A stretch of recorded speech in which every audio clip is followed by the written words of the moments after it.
Bem-vindos a mais um vídeo do canal, sempre bom ter vocês por aqui. Sem perder tempo, pedir para deixar like, se inscrever no canal e ativar as notificações antes das notícias sobre o Galo para contar que Germán Berterame, centroavante argentino de 27 anos de idade, indicado por Jorge Sampaoli, não será contratado. O Monterrey, que detém os direitos econômicos do Berterame, não tem a intenção de negociá-lo. Chegaram a especular a possibilidade de uma tratativa por 7 milhões de dólares.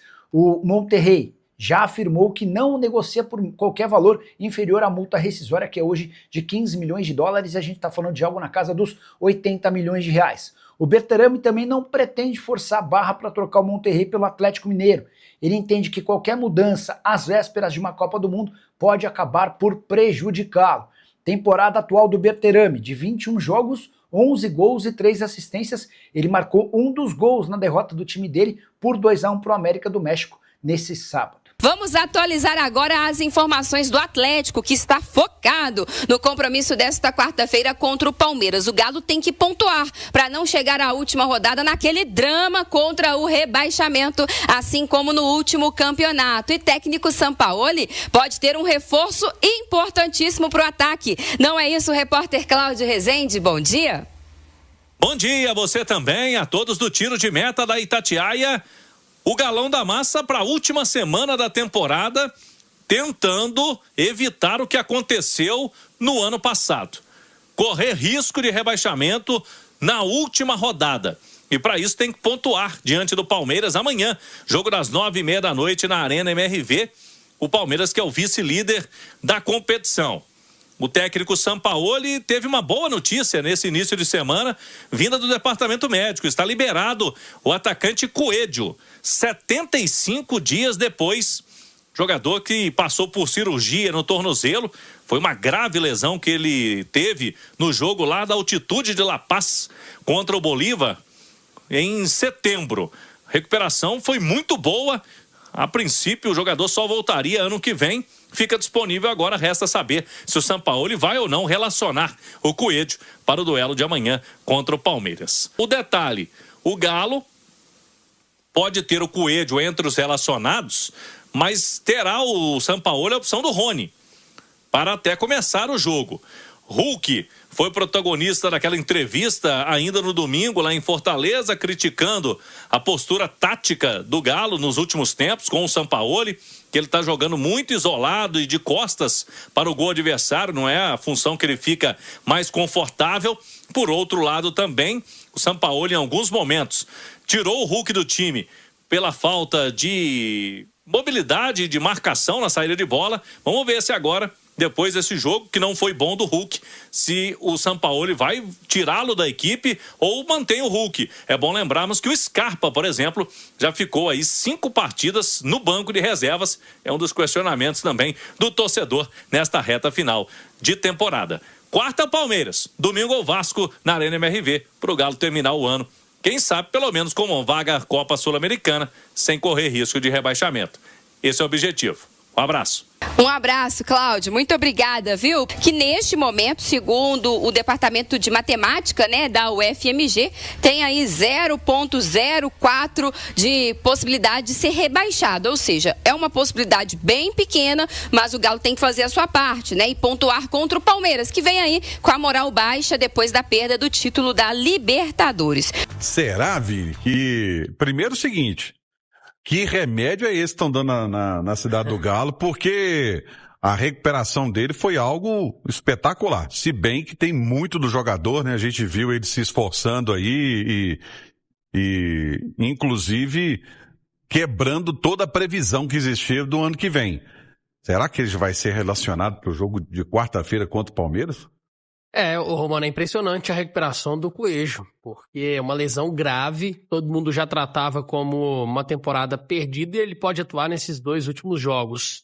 É claro que o Coelho, na plena forma, o Coelho na sua melhor versão, a gente só vai ver novamente em 2026. Agora tá sem ritmo, que é completamente normal. Mas só dele ser já relacionado e ter a possibilidade de jogar já é um grande feito. E fez falta, hein? Poxa, se o Coelho estivesse à disposição na final da Copa Sul-Americana, talvez a história teria sido diferente. Não tem como a gente cravar isso, mas ele vinha sendo o melhor atacante do Atlético na temporada. É verdade. É um jogador que é uma das poucas contratações desse ano que realmente vingou. O Coelho é um jogador de muita intensidade, que eu acho que se encaixa muito bem no perfil que o Sampaoli gosta, que ajuda taticamente, jogador que defende bem, mas que também chega lá na frente com qualidade. E se vai ser relacionado, se vai atuar, eu não sei. Eu sei é que o Sampaoli deve estar louco para poder contar com o Coelho, que atuou mais pelo lado esquerdo, onde ele gosta mais de jogar, só que o lado esquerdo do Atlético não tem sido um grande problema, pelo contrário. As melhores jogadas do Galo saem pela esquerda porque o Dudu tem atuado muito bem. Mas como o Coelho é muito versátil, como a ala direita do Atlético nesse momento tem sido uma grande dor de cabeça, ele poderia fazer essa função também. Então, eu acho que ele pode sim, tá, o Romano, não para começar o jogo, mas pode ser utilizado nesses 2 jogos restantes. Consertar o lado direito.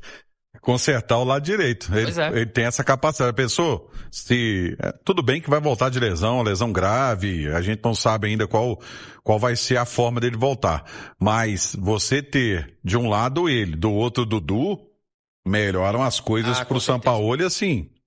A gente tem visto um desequilíbrio grande no Atlético, né? Um lado esquerdo em que o Dudu parte pra cima, tem o drible, e um lado direito que não tem funcionado, porque o Rony é um jogador que o treinador gosta pelo aspecto defensivo, pelo aspecto tático, mas é um jogador que lá na frente não entrega tanto, não tem entregado gols nem assistências.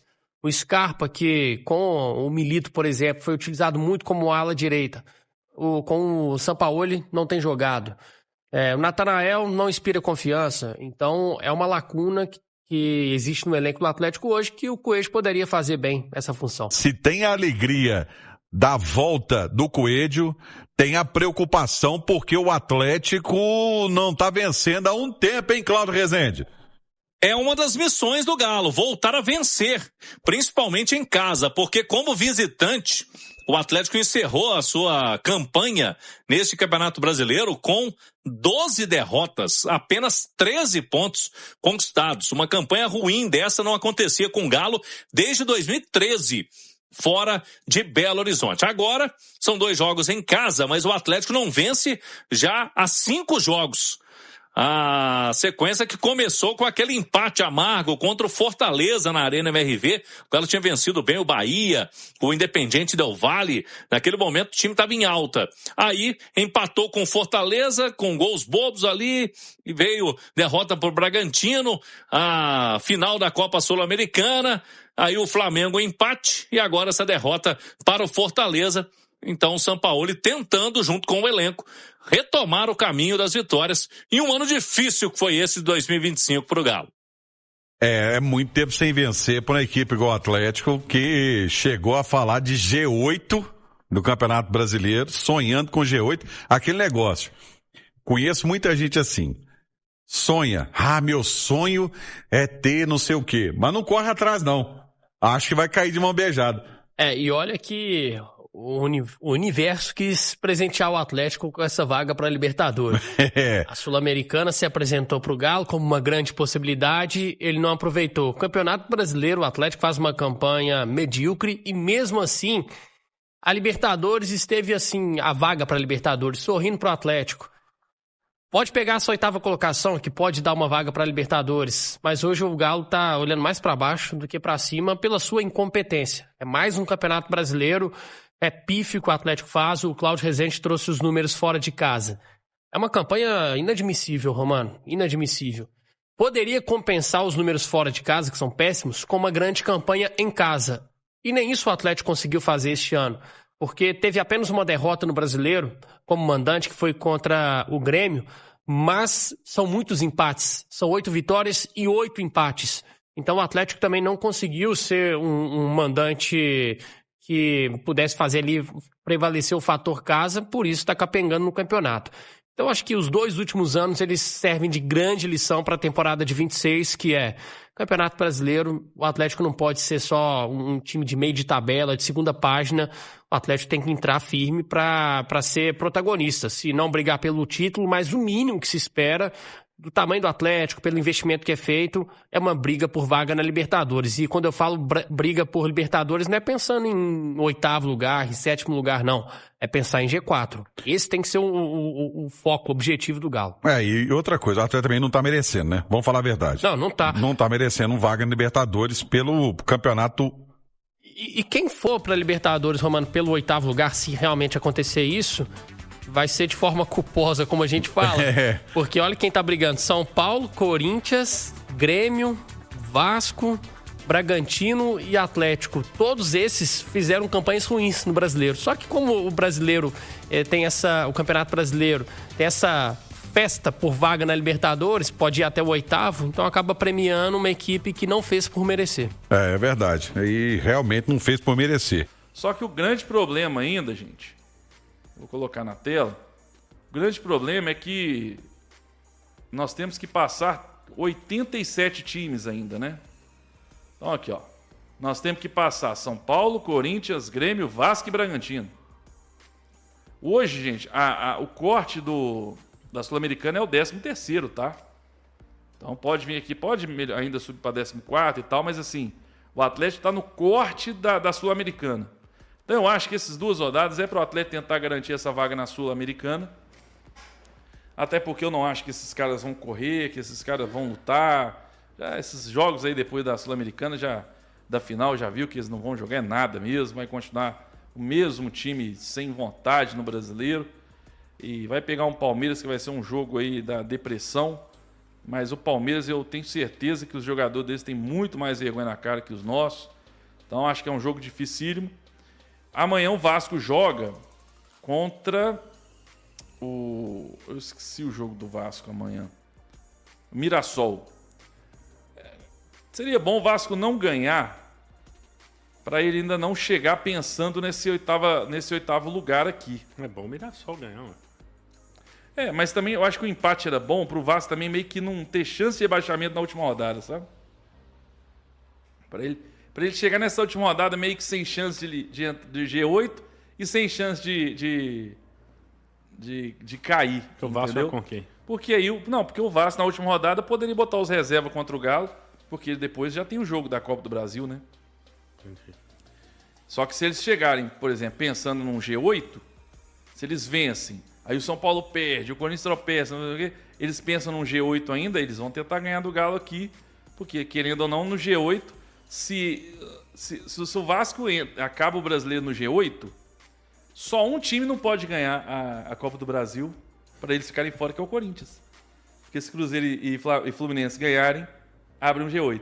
E se eles ganharem, obviamente, eles, né? Então, se o Vasco ganhar, talvez eles até briguem por esse G8. Mas enfim, e aí, rebaixamento, gente, eu já falei, é muito difícil, porque tem que acontecer muita coisa, né? O Internacional tem que ganhar. Deixa eu diminuir para ver o saldo aqui. O Internacional teria que ganhar do São Paulo, porque se empatar, o saldo deles é -12.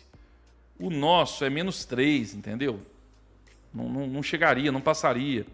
Um empate e uma vitória. O Santos eu acho que vai ser tranquilo, né? Vai pegar a Juventude aí, acho que eles ganham.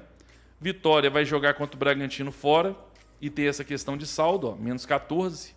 Então se eles perderem para o Bragantino, aí já não passa o Atlético. A não ser que aconteçam goleadas aí. Fortaleza tem que ganhar do Corinthians em casa e depois eles jogam fora contra o Botafogo. Tem que ganhar as duas. Ceará vai pegar o Flamengo e depois o Palmeiras. Tem que ganhar um jogo. Então, assim, para o Atlético cair, tem que acontecer uma tragédia daquelas muito improváveis, né? Muito improváveis. Então, não acredito. Eu até acredito que se o Atlético perder para o Palmeiras, ele ainda possa chegar na última rodada com uma chance mínima de rebaixamento. Mas mesmo assim, não é tão fácil disso acontecer, não. Mas pode acontecer. Fala, massa, fechando mais um vídeo aqui do canal.